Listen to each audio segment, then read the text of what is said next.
Muito bem, nós estamos na nossa série de mensagens chamada Assim Como Ele É. Assim Como Ele É. E o que nós estamos fazendo nessa série é observar nos evangelhos o Jesus homem, para aprender virtudes essenciais, virtudes morais essenciais que precisamos desenvolver no poder do Espírito Santo para sermos como Ele nesse mundo. Por quê? Porque esse é o sentido literal,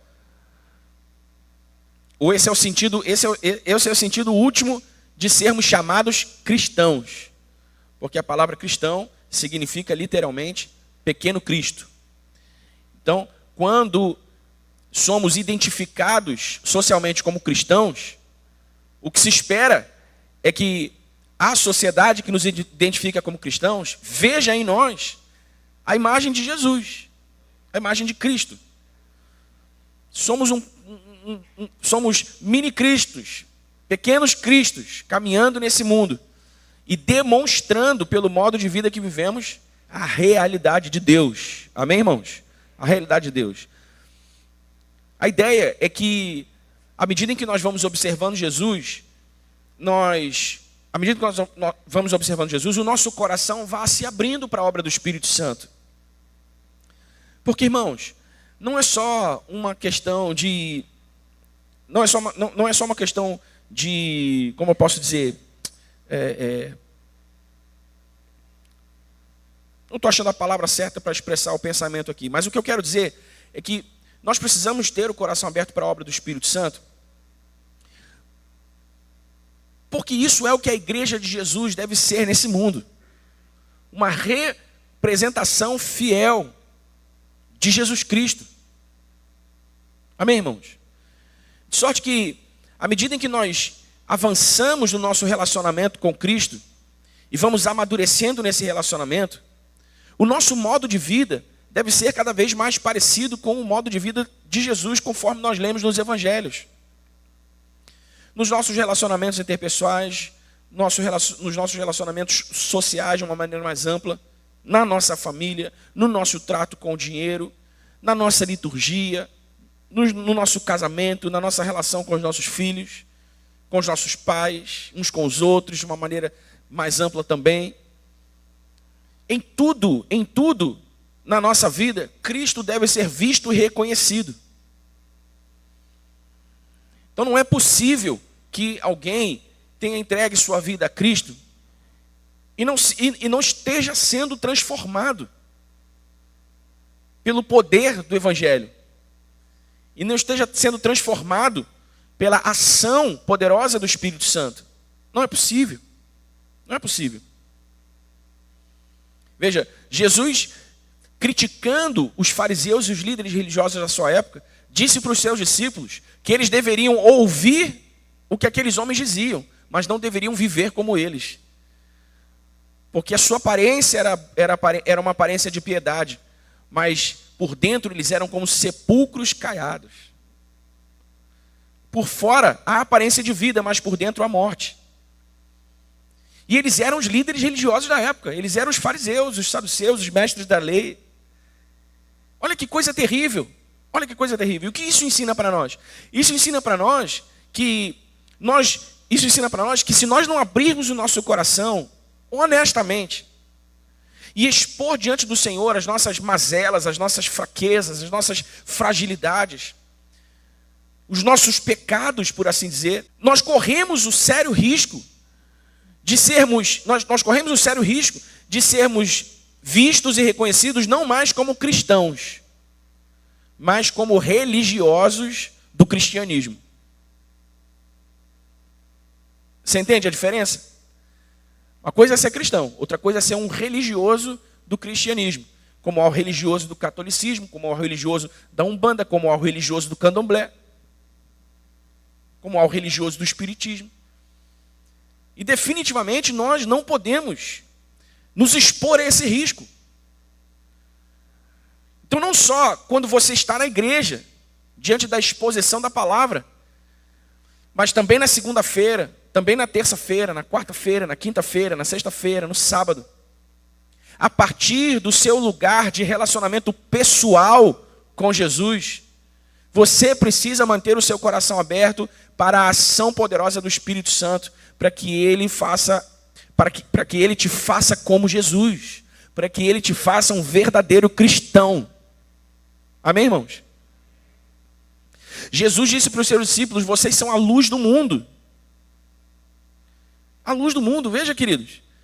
Os discípulos de Jesus são a luz do mundo. Quantos discípulos de Jesus nós temos aqui? Todos nós, juntos, somos a luz do mundo. A luz que ilumina a escuridão do mundo. A luz que dissipa as trevas do mundo.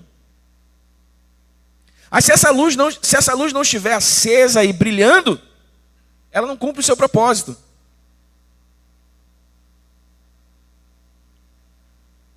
Para que essa luz esteja acesa e brilhando, ela precisa estar conectada à sua fonte de energia. Amém? Conectada à sua fonte de energia. Você abre lá essa imagem me veio à mente agora. Você abre lá um interruptor na sua casa, um interruptor que não está funcionando, ou uma tomada que não está funcionando, e você vê que o fio está desconectado. Não é assim? Não é assim, Zé? O fio está desconectado. Ou seja, não tem energia chegando. Não vai funcionar. Por isso Jesus disse: olha, se vocês permanecerem em mim e as minhas palavras permanecerem em vocês, vocês pedirão o que vocês quiserem e isso vos será feito. Porque sem mim nada podeis fazer. Estejam em mim e as minhas palavras estejam em vocês. O que Jesus está dizendo? Olha, se não estiver conectado, não vai frutificar. Se não estiver conectado, não tem energia correndo, a luz não vai acender. Então, é nesse lugar de conexão pessoal com Jesus que nós recebemos a energia que precisamos para que a nossa luz brilhe na escuridão desse mundo. E nós precisamos estar conscientes disso, porque nós precisamos nos responsabilizar por isso. E muito antes até de uma questão de responsabilidade para com a vocação de Deus, isso é uma questão de honra. Porque nós queremos ser o que Jesus espera que sejamos, para honrá-lo. Amém, irmão? Para honrá-lo, para demonstrar o nosso amor, o nosso apreço e a nossa gratidão pelo que ele fez por nós. Eu penso que essa é uma ideia que precisa ocupar as nossas mentes. Sabe, muitas vezes nós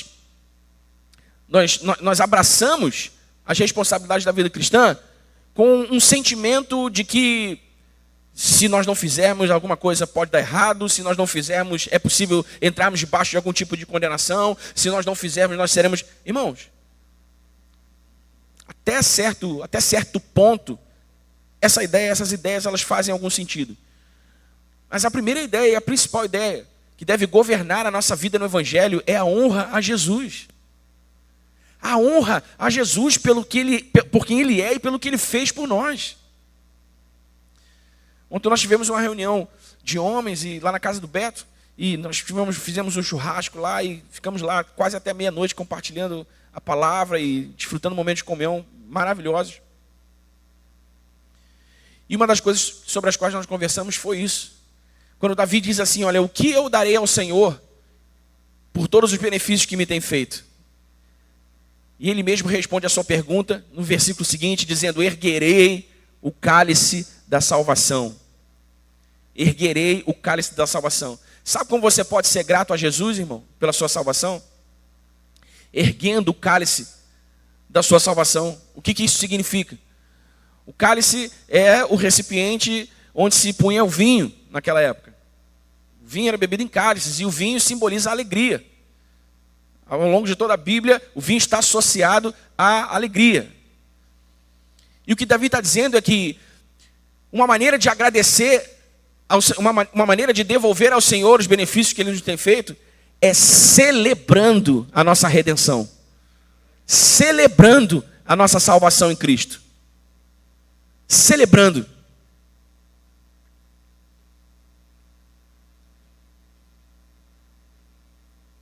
Você sabe o que é celebrar, irmão? Sabe o que é celebrar? Celebrar foi o que os flamenguistas fizeram ontem. Com 10 minutos de acréscimo a gente virou um jogo. Lá em Brasília, no estado lotado de flamenguista. Aí, ó, eles não aguentam, eles não se aguentam. Mas eu quero contar o meu testemunho pessoal sobre isso. Porque eu estava no Shopping Grande Rio. E a gente foi lá porque tinha que comprar alguma coisa para a Manuela. Enquanto a Erika estava vendo o que tinha que comprar lá, eu estava vendo o jogo, assistindo o jogo numa barbearia. Estava passando o jogo lá. E aí, quando saiu o segundo pênalti do Flamengo, o pênalti que ocasionou a virada, eu falei, peraí, mano, peraí, que agora a gente vai virar o jogo. Eu estou lá vendo. E, irmãos, eu estava assim num corredor onde tinha uns bares, uns restaurantes, e aí quando o gol saiu, parecia que o shopping estava vindo abaixo. Aquela gritaria dentro do shopping. E eu para a Manuela, gol do Gabigol, pô, vamos, e tal.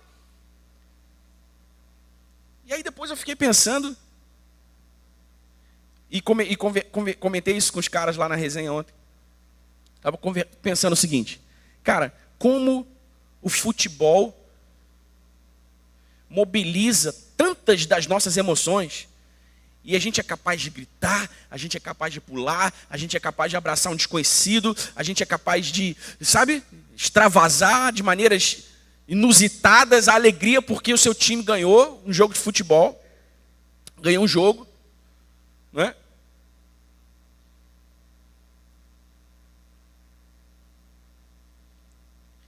E como a gente é tão pobre para reagir à presença de Jesus. Como a gente é tão pobre para reagir ao fato mais maravilhoso da nossa vida, que é a nossa salvação em Cristo. Ó, um aleluia michuruca aqui saiu. Você está vendo? A expressão objetiva disso é isso, é essa. Não estou desprezando o aleluia de quem deu, não. O aleluia, o aleluia. O que eu estou querendo dizer é que a nossa reação imediata ao fato exposto de que nós éramos pecadores perdidos, condenados à perdição eterna, mas fomos alcançados pelo amor e a graça de Jesus, fomos trazidos para a sua família, nos tornamos seus filhos e ganhamos o direito de desfrutar a eternidade com Ele na sua glória, tendo sido reconciliados com Ele, vivendo agora em plena comunhão com Ele, tendo recebido o seu Espírito, tendo inserido na sua igreja, tendo sido inseridos na sua igreja, tendo recebido a sua palavra. Como isso mobiliza pouco as nossas emoções? Por que isso acontece? Porque é uma tendência do ser humano tornar comum aquilo com o que se vai se familiarizando. Então, conforme eu me familiarizo com a liturgia da igreja, conforme eu me familiarizo com o linguajar da igreja, dos crentes, conforme eu me familiarizo com o ambiente, com as músicas, isso vai se tornando comum. Aí você sabe qual é a definição de comum, segundo o dicionário, Aurélio? O que é banal, sem originalidade. O que é sem importância, sem valor.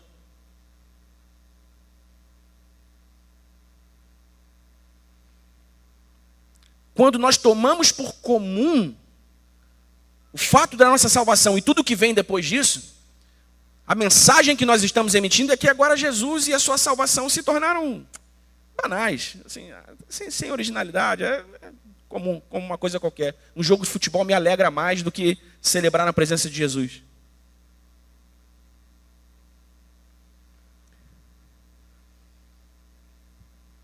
Eu estou com você nesse barco, irmão. Estou com você nesse barco. Essa reflexão é primeiro minha. Você entende? Você entende o que eu estou falando? Você está captando o que eu estou falando? Tem gente, irmão, vou falar do meu time. Tem gente que quando o Flamengo perde, bate na mulher, xinga o filho, quebra a televisão dentro de casa. Olha que loucura. Olha que loucura. Só a idolatria mobiliza o nosso coração dessa maneira. As nossas emoções dessa maneira. Então, para essas pessoas, um time de futebol, um ídolo do seu clube, é mesmo um ídolo, é um Deus no seu coração. Porque ele é capaz de mover o seu ódio mais profundo, é capaz de mover o seu amor mais profundo.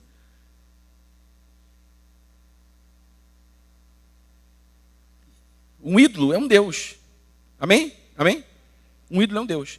E no coração de cada crente só pode haver um Deus: Jesus Cristo. Amém?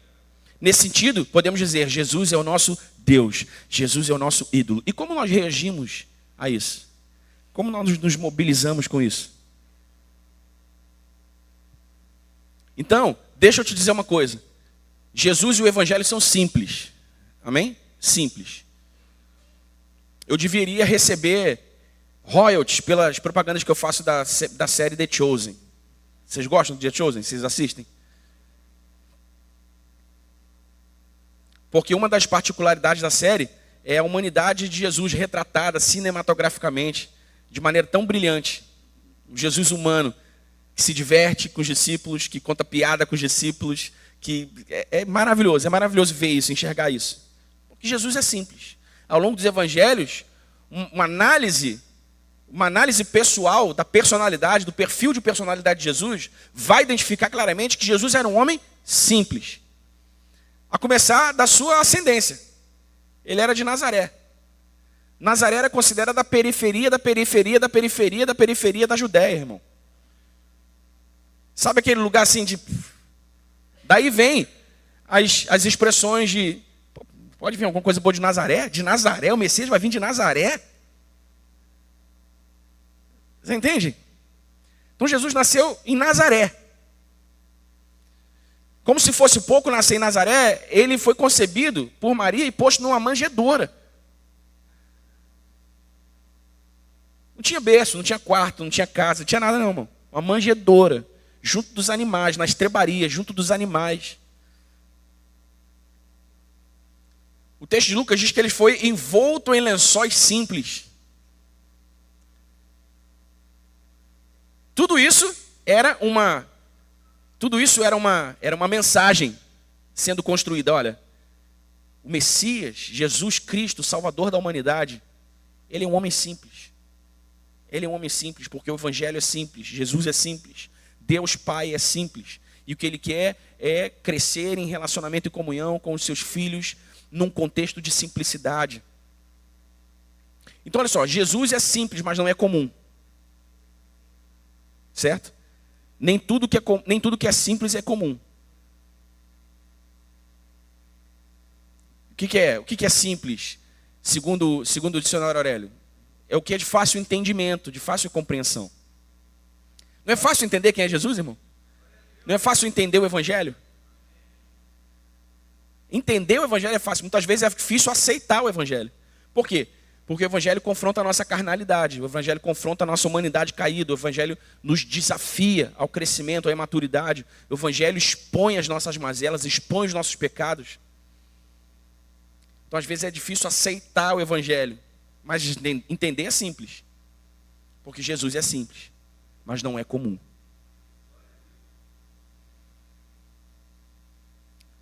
Então, ao longo do tempo, no Evangelho, nós vamos tornando comum o que é simples. E quando nós reduzimos Jesus e o seu Evangelho e o fato mais maravilhoso da nossa vida, que é a nossa redenção nele, a um lugar do que é comum, aí não tem graça. Aí o culto vira missa. Saca a missa? O pessoal vai lá, vai embora. Cumpriu a missa ali, vai embora para casa. Vai jogar futebol, falar palavrão, vai no churrasco, beber cerveja, vai lá. Eu fui na missa. Aí o culto vira missa. Então, o assim como ele é um movimento de volta à simplicidade do Evangelho. O assim como ele é um movimento de volta à simplicidade de Jesus. O assim como ele é um movimento de volta a quem Jesus é e quem Jesus espera que sejamos nele. Amém, irmão? Porque antes de falar da luz do mundo e do sal da terra, nós precisamos falar da nossa própria cura, da nossa própria restauração, da nossa própria transformação nele. E o fato é que muitos de nós, porque já tomamos o Evangelho, Jesus e o Evangelho por comuns, não estamos mais sendo transformados pelo poder do Espírito Santo. Não estamos sendo mais tocados pelo poder do Espírito Santo. Não estamos sendo mais mobilizados pela presença de Jesus.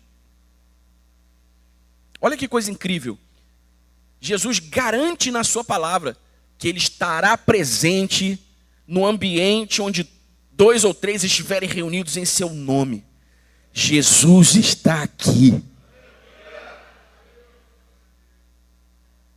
Cara, isso não devia ser assim. Isso não devia ser assim uma coisa tão vulcânica. Não devia ser um negócio assim, cara, vamos correr 5 da manhã, devia ter fila aqui. 5 da manhã o pessoal devia estar se empoleirando lá na porta de entrada. Tipo, os crentes deviam estar todos. Jesus vai estar aí, os crentes vão estar reunidos, Jesus vai estar aí, Jesus vai estar. As nossas reações não deveriam ser efusivas, espontâneas, alegres, contagiantes, vibrantes, por causa da presença do Salvador da nossa alma.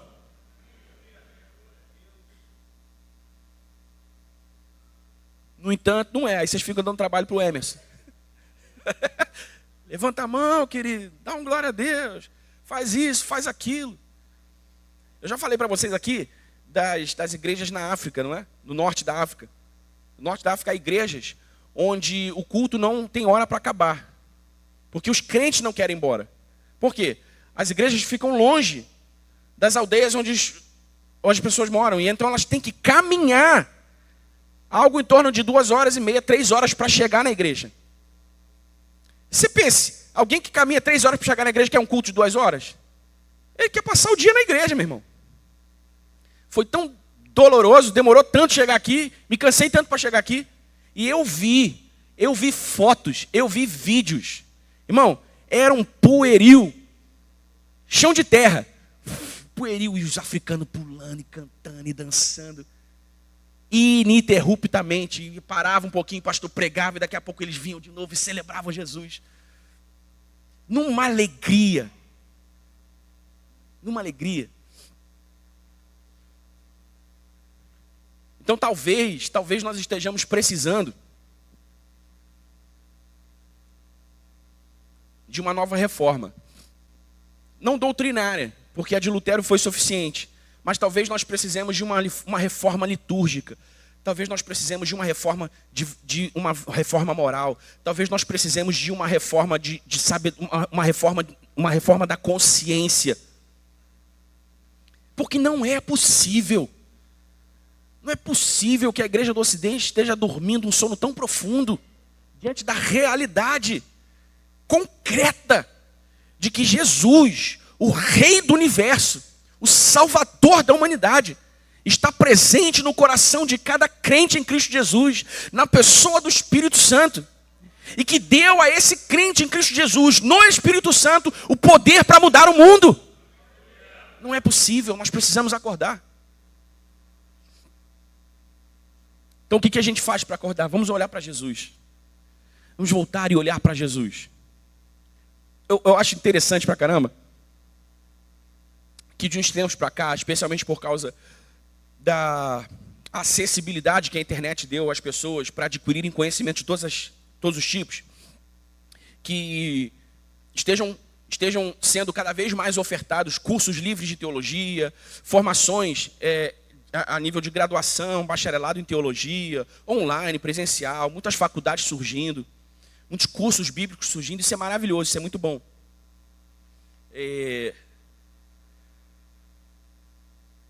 Caramba, ó. E olha que eu bebi água, hein? O pensamento fugiu. E olha que eu estou bebendo água pra caramba. Já estou no meu 3º litro hoje.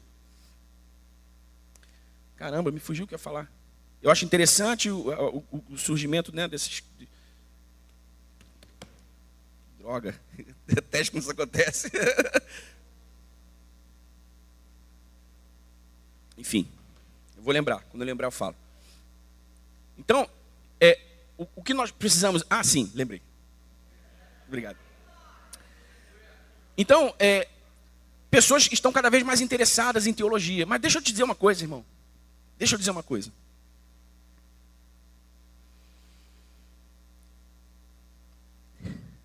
Eu ouvi de um dos professores que eu tive no seminário o seguinte.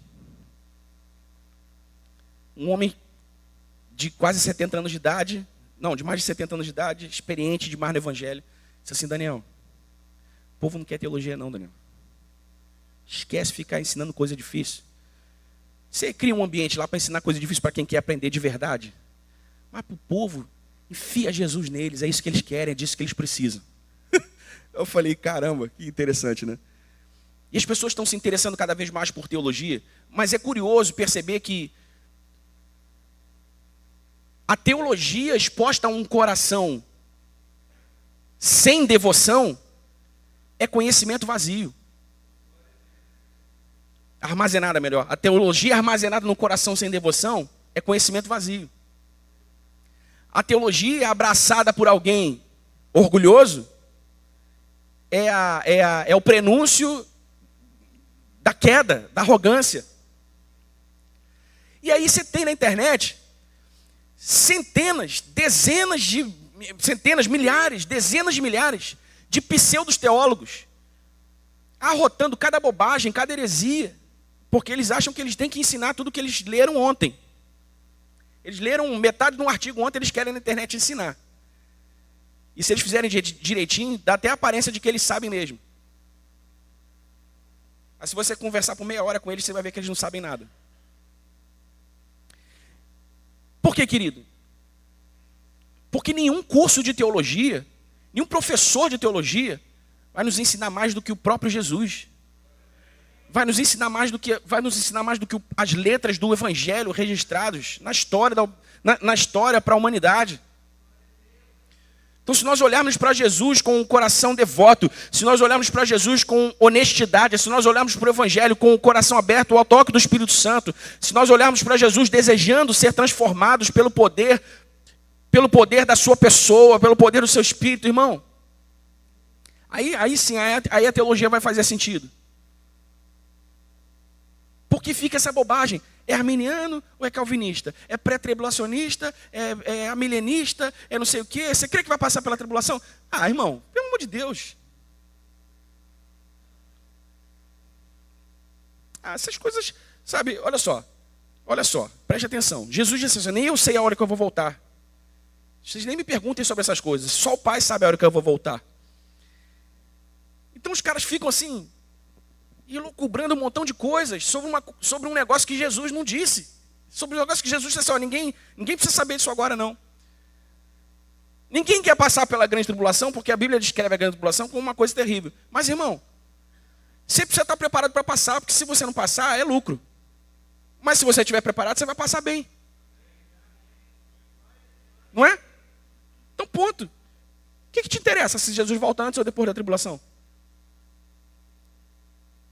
Tomara que volte antes, porque aí você pode viver do jeito que você quiser, orar para Deus te perdoar teus pecados ali, quando a tribulação começar. Não, irmão. Vamos fundo no Evangelho, vamos fundo em Jesus. Cara, a gente precisa olhar de novo para os discípulos, para os apóstolos. Pedro, que se recusou a morrer como Cristo. Vamos crucificar Pedro.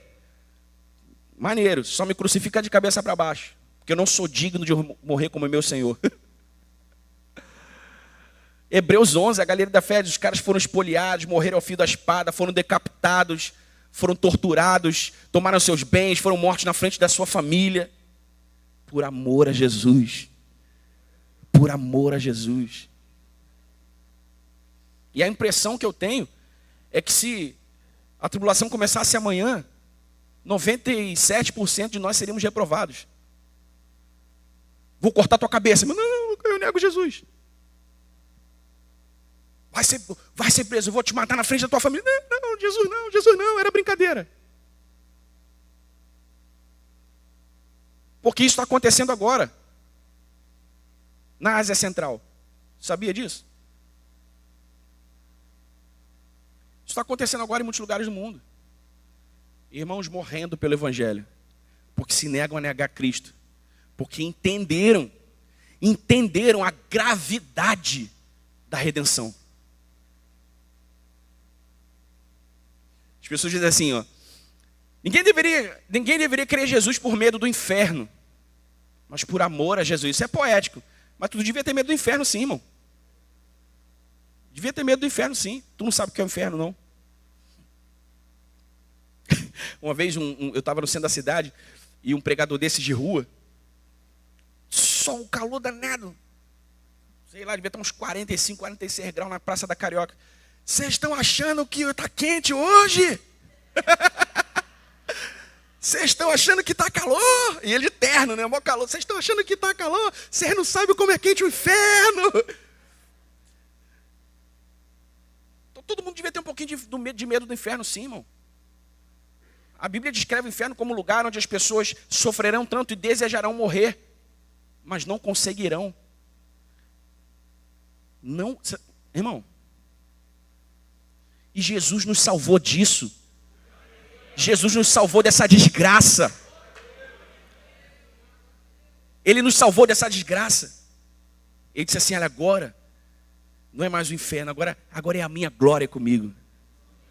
Ruas de ouro, alegria eterna, não haverá dor, não haverá choro. Ah, irmão, fala sério. Estou sem relógio. Já devo ter chorado a hora de novo. E nem li a Bíblia ainda. Que pastor herege. Que horas são? Me fala aí. 25 para meio-dia? Tá, então nós recortamos essa semana o valor justiça. Diga comigo, justiça. Nós já vimos Jesus na sua relação pessoal com Deus, através do jejum, da oração, do amor e o valor à palavra. Nós já vimos Jesus e o perdão, já vimos Jesus e o serviço, vimos Jesus e a compaixão, e queremos ver Jesus e a justiça. Mas antes de vermos Jesus e a justiça, é importante entender que, e nós vemos isso ao longo dos evangelhos, especialmente no Sermão do Monte, que justiça é coisa que Jesus leva a sério. De alguma forma, o que eu vou falar hoje está conectado ao que eu falei semana passada. Mas é importante nós lembrarmos disso. Justiça é alguma coisa que Jesus leva a sério.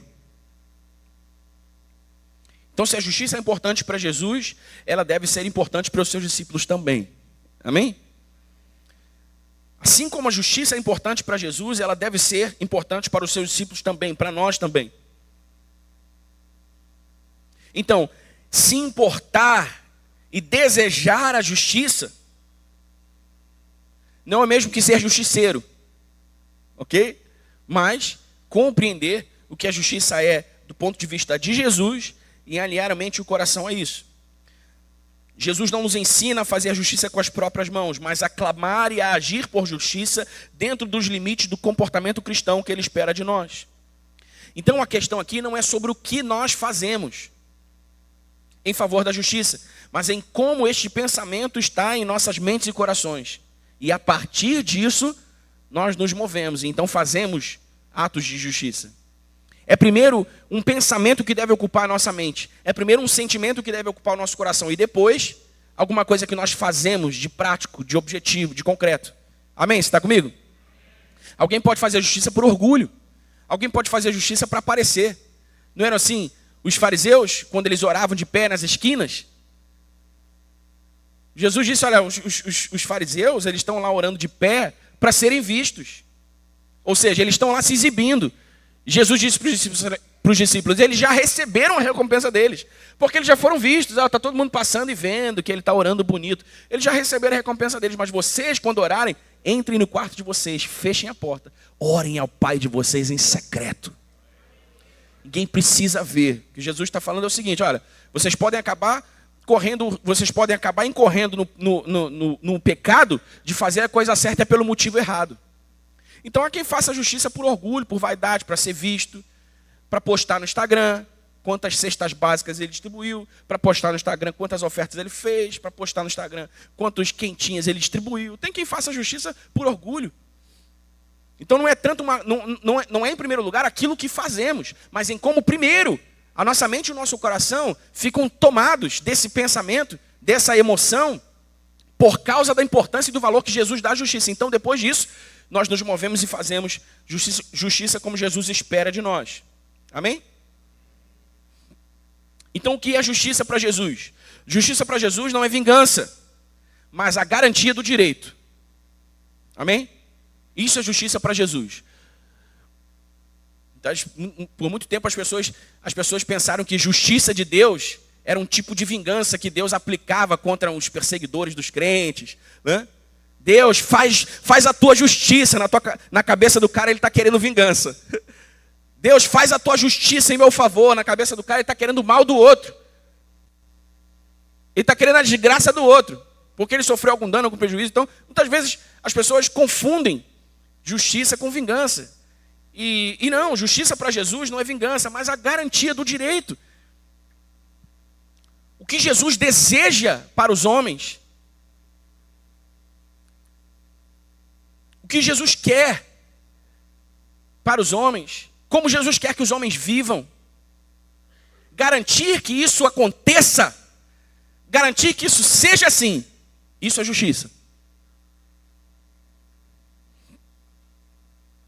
Então, quando nós oramos e nos importamos que as pessoas à nossa volta tenham o que é seu por direito e fazemos o que nos é possível para viabilizar que isso aconteça, estamos fazendo justiça.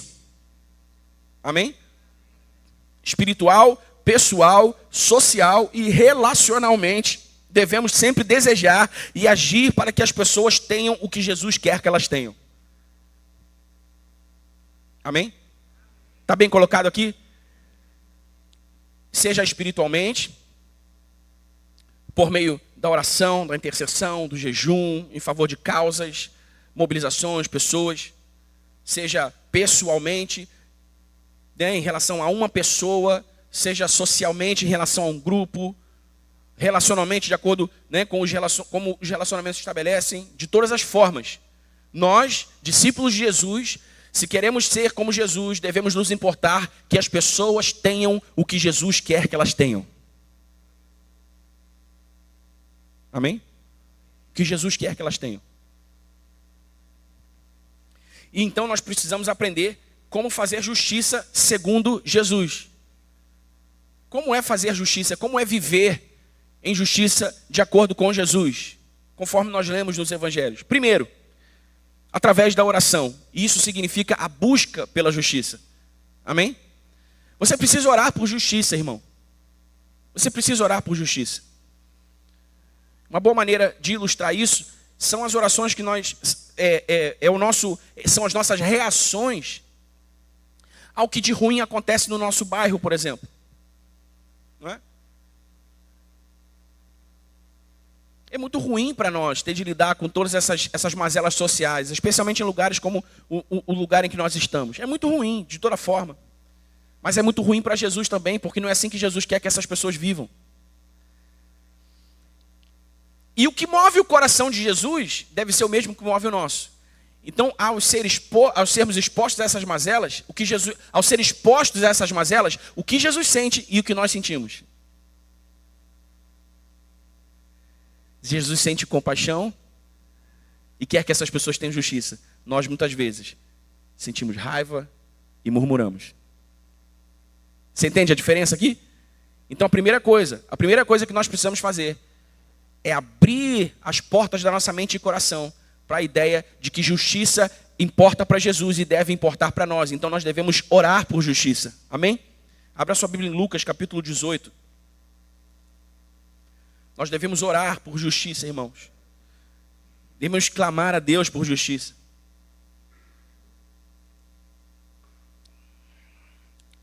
Lucas, capítulo 18, versículos 7 e 8. A Bíblia diz assim: será que Deus não fará justiça aos seus escolhidos, que a Ele clamam? Diga comigo, clamam.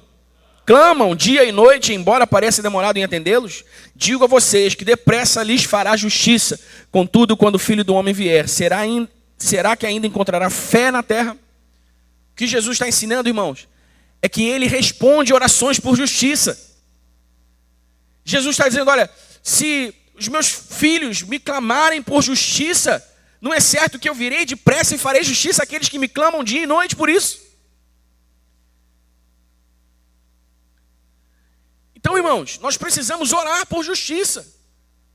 Quando você vê, quando você está exposto a uma situação de injustiça, como discípulo de Jesus, você precisa orar por justiça. Senhor, em nome de Jesus, nós oramos para que essas pessoas, de alguma maneira, sejam alcançadas pela tua misericórdia. E que recebam um toque do Senhor em suas mentes, seus corações, e vejam que o caminho em que elas estão andando vai levá-las à perdição. Senhor, que elas vejam, Senhor, faça justiça a elas, Deus. Não é assim que o Senhor quer que elas vivam. Sabe? Quando alguém não tem aquilo que Jesus quer que ela tenha. Jesus, eu te peço, Pai, faça justiça por essa pessoa. Dê ela aquilo que o Senhor quer que ela tenha. Coloque-a na condição que o Senhor quer que ela viva. Orar por justiça, clamar por justiça. Por isso que eu tenho dito todas as vezes, por isso que eu tenho dito para os nossos irmãos que nos ajudam dirigindo o culto, que dirigem as orações, vamos orar sempre por Pavuna. Vamos orar sempre por Pavuna, vamos clamar sempre por Pavuna. Porque se a igreja não fizer isso, irmão, quem fará? Se a igreja não fizer isso, quem fará? Há relatos históricos de avivamentos terríveis que aconteceram em Bogotá, na Colômbia, que aconteceram nas ilhas Fiji, que aconteceram na Venezuela, por causa da oração. Reformas sociais começaram a acontecer por causa da oração da igreja. Irmãos, é o mesmo Deus, são as mesmas circunstâncias, ainda é possível. Ainda é possível. Mas do que Jesus fala aqui? Jesus fala de fé e fala de clamor. Não é aquela oração eventual que a gente faz assim, né? Essa semana a Erika estava desenhando, construindo com fitas coloridas uma amarelinha lá no meu quintal para a Erika, para a Manuela. E ela me mandou uma foto. Ah, Daniel, o que eu achei aqui quando eu estava fazendo a amarelinha para a Manu? Um projetil, uma cápsula. Pequena, devia ser de arma pequena. 38, uma 9mm, sei lá, uma pistola. Pequena, no meio do meu quintal. Talvez já tenha acontecido com vocês aqui, no telhado de alguém, né? Não é, infelizmente, não é tão incomum assim na nossa região. Então eu, como um pai de família, poderia ter ficado, né, revoltado e se a Pavuna não presta, eu preciso ir embora daqui, e isso, aquilo, outro. Isso é conversa para outro dia, que eu já falei para você, né? Não tem problema nenhum ir embora daqui, não. Desde que você não perca o amor e a compaixão pelas pessoas, pelo lugar, pela igreja, de onde você está saindo. Todo mundo quer mais segurança. Todo mundo quer viver numa sensação de maior segurança. E não há pecado nenhum nisso. Mas na hora eu falei assim, Senhor, esse projetil que caiu no meu quintal poderia ter caído na cabeça da minha filha. Poderia ter caído na cabeça da minha esposa. Senhor, em nome de Jesus, eu te agradeço por esse livramento. Senhor, obrigado por esse livramento. Senhor, eu quero aproveitar para orar pela nossa comunidade. Senhor, traga a tua paz para esse lugar. Manifeste a tua justiça nesse lugar. Sabe, irmãos, eu comecei a orar. Eu busquei no meu coração o mesmo sentimento que Jesus teria por essas pessoas. Orar, clamar por justiça. Ponha na sua agenda de oração. Ore pelo seu bairro. Ore pela sua rua, ore pela localidade onde você mora. Eu preciso voltar a fazer, quando eu comecei a morar aqui na casa onde eu moro hoje, eu tenho um terraço amplo lá, e eu ia para o meu terraço, eu estendia as mãos todo dia de manhã cedinho, e orava pela minha vizinhança. Preciso voltar a fazer isso. E nós precisamos orar e colocar na nossa agenda de oração a justiça de Deus pelas pessoas, pelo bairro, pela comunidade, pelos lugares em que nós estamos andando, passando, com as pessoas com quem nós estamos convivendo. Amém, irmãos? E infelizmente para muitas pessoas se tornou tão comum, não é? Parece até que é normal. Do mesmo jeito que o que é simples nem sempre é comum, o que é natural não pode ser normal. O que é natural é aquilo que é inevitável que venha, né? Mas tornar o que é natural normal é uma decisão minha. Conforme eu vou normalizando aquilo vai se tornando parte da minha realidade presente. Então é natural que você sinta, né, tristeza, é natural que você às vezes sinta alguma raiva, é natural. Mas não pode ser normal, porque esses não são sentimentos que devem guiar os filhos de Deus, os discípulos de Jesus. O que a gente falou semana passada? Compaixão. Na retrasada, serviço. E na anterior, perdão. São essas virtudes que precisam mobilizar a nossa vida, irmãos. E eu sei que muitas vezes é muito difícil. E isso não deve ser isso não deve ser ouvido como um discurso moralista, um discurso socialista, o que quer que seja. Isso deve ser visto, irmão, como um discurso bíblico, cristão. É assim que a Bíblia diz que os discípulos de Jesus devem viver. E é o que a Bíblia diz que os discípulos de Jesus devem fazer. Você está comigo aqui? Então ore por justiça. Não fique murmurando, não fique reclamando, não fique espraguejando, não fique gastando o seu tempo em conversas improdutivas sobre realidades que você não pode mudar sem a oração.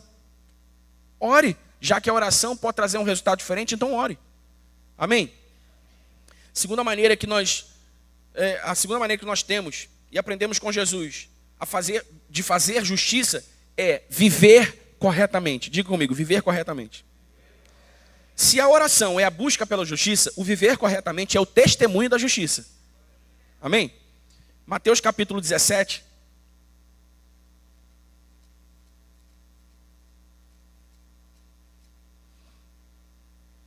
Mateus capítulo 17, dos versículos 24 ao 26, diz assim: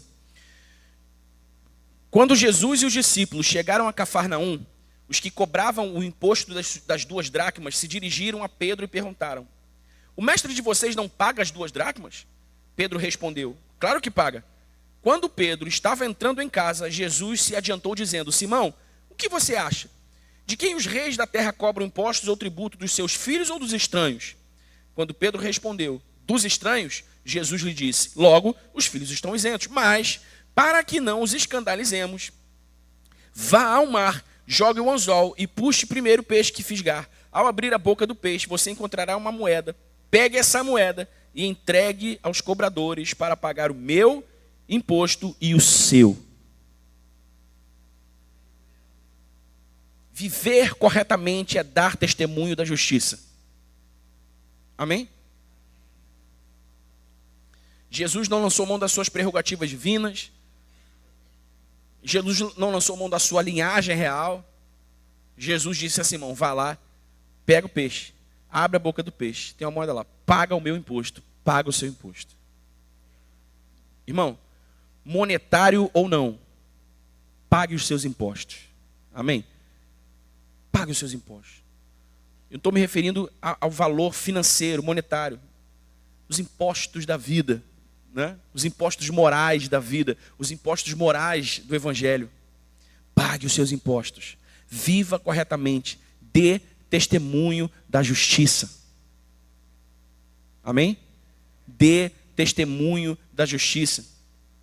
Porque se você não der testemunho da justiça, de nada valerá orar por justiça. Porque você ora por justiça e Deus diz: muito bem, vou fazer justiça então, Daniel, porque você está pedindo. Vou fazer da sua vida um modelo. Mas peraí, não dá. Peraí, Daniel, vou fazer que eles olhem para você e eles vejam que a justiça não dá. Não está dando. Então não posso atender a sua oração agora. Amém? Viva corretamente. Viva corretamente. Seja o melhor funcionário que você puder. Seja o melhor patrão que você puder. Seja o melhor marido que você puder. A melhor esposa que você puder. Seja o melhor filho para os seus pais que você puder. Olha como os judeus, olha como os fariseus e os mestres da lei eram tão hipócritas, eram tão vagabundos na época de Jesus. Jesus disse assim: olha, vocês são engraçados. Vocês dizem que o povo deve dar o dízimo. Mas lá entre vocês dizem assim: olha, que vocês estão cobrando o dízimo do povo.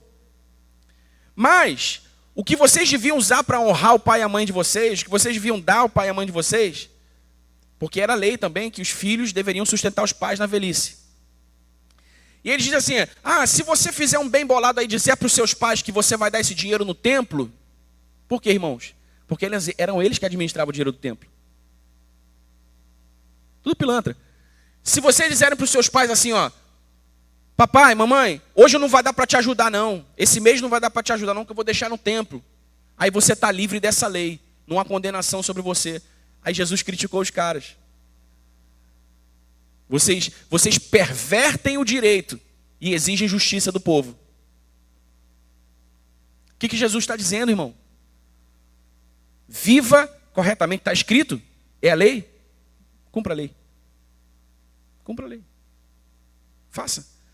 A lei, a Bíblia. Está escrito aqui na Bíblia? É assim que deve ser? É assim que a gente deve fazer? Faça. Faça. Porque esse é o seu testemunho da justiça. Amém? Então a gente ora por justiça. E a gente vive corretamente dando testemunho da justiça. Dando testemunho da justiça. Elimine da sua vida, irmão, todo e qualquer resquício de injustiça. Elimine da sua vida todo e qualquer resquício de perversão do direito. Elimine da sua vida, porque não é porque é pequeno para você que deixou de ser pecado. Não é porque é sem importância para você que deixou de ser pecado. Não existe o pecado que é para você e o pecado que é para mim. É o que está escrito. Se é pecado é para mim e para você. Amém? Ah, Daniel, mas eu não tenho mais eu, está escrito. Ah, não, mas eu acho. Não interessa o que você acha. Interessa o que está escrito. Amém? Então elimine, irmão, elimine da sua vida. Por quê? Porque quem ora por justiça e quem vive corretamente dando testemunho da justiça, recebe a justiça de Deus. Recebe a justiça de Deus. Tanto para as suas orações como para a sua própria vida. Aquele que dá testemunho da justiça, recebe de Deus aquilo que é o seu direito, porque Deus estabeleceu que seja o seu direito. Não é isso? A justiça não é isso? A garantia do direito? O próprio Deus garante o seu direito quando você vive corretamente. Quando você faz o que é correto. Quando você anda em justiça. O próprio Deus te garante. O próprio Deus te segura. Amém? Em nome de Jesus, querido. Em nome de Jesus. Dê testemunho da justiça. Em muitos lugares do Novo Testamento a Bíblia diz que nós devemos viver de modo... Especialmente o apóstolo Paulo repete muito essa expressão. Nós devemos viver de modo irrepreensível. O que é viver de modo irrepreensível? Cara, não tem nada na vida desse cara que dá para pegar ele. Não tem nada na vida dele que dá para desqualificar ele. Não tem nada na vida dele que dê para... Não tem nada. O cara é bom crente, o cara é bom pai, o cara é bom marido, o cara é bom... A mulher é boa esposa, o cara é bom filho, o cara é uma boa pessoa na sociedade. Ele é um bom servo de Deus. Não dá para pegar ele de jeito nenhum. Isso é ser irrepreensível. Então você precisa passar a sua vida limpo e eliminar da sua vida todo o resquício de injustiça. Todo resquício de perversão ao direito de Deus. Amém? Amém, irmão? Está comigo aqui? Viver corretamente é dar testemunho da justiça. E terceiro e último lugar, a prática objetiva da justiça em favor dos que precisam. São as ações de justiça. Então, do que a gente tem aqui? A gente tem a oração por justiça, a gente tem o testemunho da justiça e a gente tem ações de justiça. Necessariamente nessa ordem. Eu primeiro preciso mobilizar minha mente e o meu coração por justiça, orando por isso. Depois eu tenho que passar minha vida limpa para ser um testemunho de justiça. E em terceiro lugar, eu preciso me mobilizar também em favor dos que precisam de justiça. Amém? Mateus capítulo 25.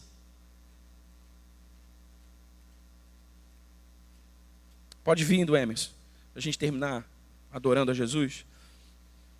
Mateus capítulo 25, do versículo 41 ao versículo 45, a Bíblia diz assim: Então o rei dirá também aos que estiverem à sua esquerda: Afastem-se de mim, malditos, para o fogo eterno, preparado para o diabo e os seus anjos.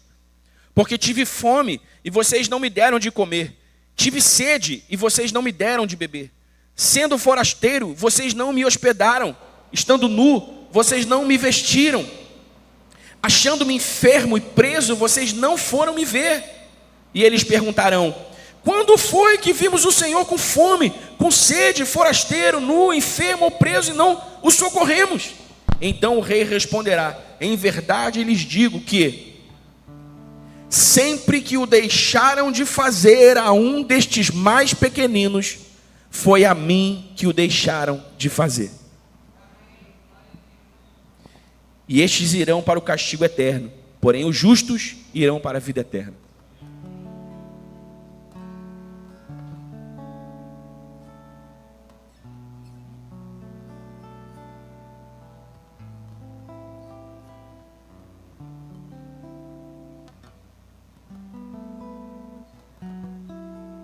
que Jesus está dizendo aqui, irmãos? Que é dever daqueles que dizem temer a Deus e serem discípulos de Jesus. Diga comigo, dever. De novo, forte, dever. É dever dos que temem a Deus e dizem ser discípulos de Jesus praticar justiça para os pequeninos dele. Amém? E os pequeninos não são as crianças. Os pequeninos são aqueles que precisam. Os pequeninos são aqueles que precisam. Perceba como a nossa entrada na glória eterna de Jesus está diretamente relacionada a isso. O quanto isso nos coloca numa situação de perigo. Porque muitas vezes o que importa para nós não é o que importa para Jesus. Mas eu fui todo domingo à igreja, não é isso que diz a Bíblia? E eles dirão: Senhor, em teu nome expulsamos demônios. Esse cara é crente, expulsa demônios, sabe expulsar demônios. Senhor, em teu nome curamos enfermos. O cara se move no poder do Espírito e cura os enfermos. Senhor, em teu nome pregamos a tua palavra. O cara é um pregador da palavra. Jesus dirá o que para eles? Apartai-vos de mim, eu não vos conheço. E aí ele vai dizer: porque eu tive fome, vocês não me deram de comer. Eu tive sede, vocês não me deram de beber. Eu estava nu e vocês não me vestiram. Eu estive preso, vocês não me visitaram. Quando, Senhor? Quando isso aconteceu? Quando vocês deixaram de fazer a um dos meus pequeninos, vocês deixaram de fazer a mim. O que Jesus está dizendo é o seguinte: olha, se a igreja, se os discípulos de Jesus virarem as costas aos pequeninos de Jesus, virarem as costas aos que precisam, quem os socorrerá? Isso também está bem ilustrado na parábola do samaritano. Quem que passa pelo homem pobre? Quem que passa pelo homem assaltado no caminho e recusa ajuda a ele? Um sacerdote e um levita. Um pastor e um ministro de louvor. Estou muito atrasado para o culto. Estou atrasado para chegar na igreja. Não. Tem uma reunião importante. Não dá para socorrer o pobre agora. Aí vem quem? Vem o improvável. O samaritano. Por quê? Porque os samaritanos eram inimigos dos judeus. Aí vem o inimigo. Vem o inimigo do cara caído no meio do caminho. Diz assim: irmão, você não pode ficar nessa condição. Vem comigo. Como nós estamos vivendo como nós estamos vivendo o evangelho, irmãos? Como nós estamos encarnando o evangelho? Não tem a ver com o domingo, por favor, entenda isso. Não tem a ver com o domingo. No domingo todo mundo é bonito, no domingo todo mundo é cheiroso, no domingo todo mundo é crente, no domingo todo mundo teme a Deus, no domingo todo mundo levanta a mão, no domingo todo mundo grita aleluia. Não é sobre o domingo. Cadê a igreja de segunda-feira? Brilhando a luz de Jesus na escuridão desse mundo. Cadê a igreja de segunda-feira socorrendo os pequeninos de Jesus? Cadê a igreja de segunda-feira clamando por justiça, dando testemunho da justiça, fazendo e praticando atos de justiça?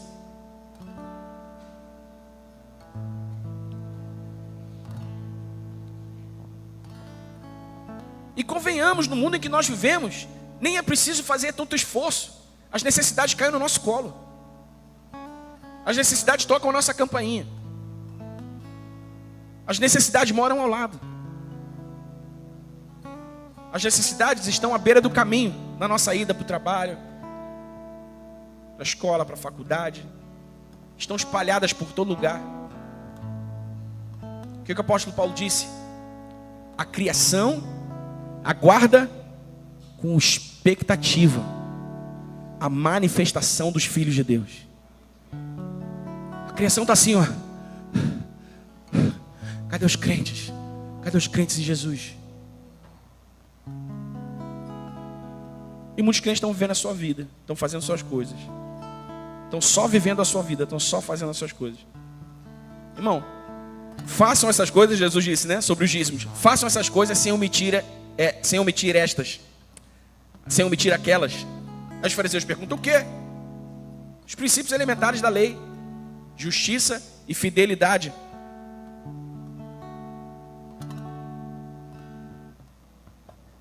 Então os caras estavam ali, os religiosos estavam ali, marchando sobre a Bíblia, Mas a sua vida privada ou a sua vida social, quando não estavam tentando parecer o que não eram, eram um fiasco.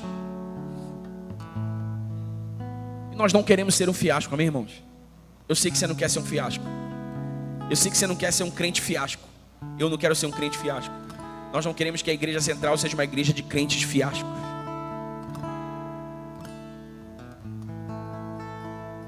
Então isso é só o começo. A central social é só o começo. Mas eu estou falando de mobilização pessoal, particular. O que nós fazemos juntos como igreja tem impacto, tem poder, tem alcance. Mas nós não imaginamos o que Jesus pode... Mas nós fazemos num dia, nós fazemos numa hora. Nós não temos ideia do que Jesus pode fazer com um coração completamente rendido e desejoso de andar e se mover naquilo que é importante para Ele. Quando nós acordamos todos os dias e dizemos: Senhor, que eu viva os meus dias de acordo com a Tua vontade, e que aquilo que é importante para o Senhor seja importante para mim, que aquilo que importa, que interessa para o Senhor, interesse para mim. Use a minha vida para a glória do Teu nome. Use a minha vida para o louvor do Teu nome. Me ajude, Jesus, me ajude. Fala comigo aí, me ajude, Jesus. Porque nós precisamos mesmo da ajuda de Jesus. Amém? Então o nosso movimento de olhar para Jesus é para que sejamos como Ele é. Amém? Sejamos como Ele é. E Jesus ama a justiça. Jesus se importa com justiça. O que Ele disse no Sermão do Monte? Bem-aventurados os que têm fome e sede de justiça. Por quê? Porque serão saciados. O que Jesus está dizendo? Quem clama por justiça, tem justiça. Quem dá testemunho da justiça, tem justiça. Quem pratica obras de justiça, tem justiça. Eu serei a justiça daqueles que andam na minha justiça. Eu garantirei o direito daqueles que andam no meu direito. Eu garantirei o direito daqueles que vivem segundo o que importa para mim, segundo o que interessa para mim. Eu mesmo vou cuidar deles pessoalmente. Então é o que nós desejamos, é o que nós precisamos, e é pelo que nós devemos orar. Fique de pé no seu lugar em nome de Jesus.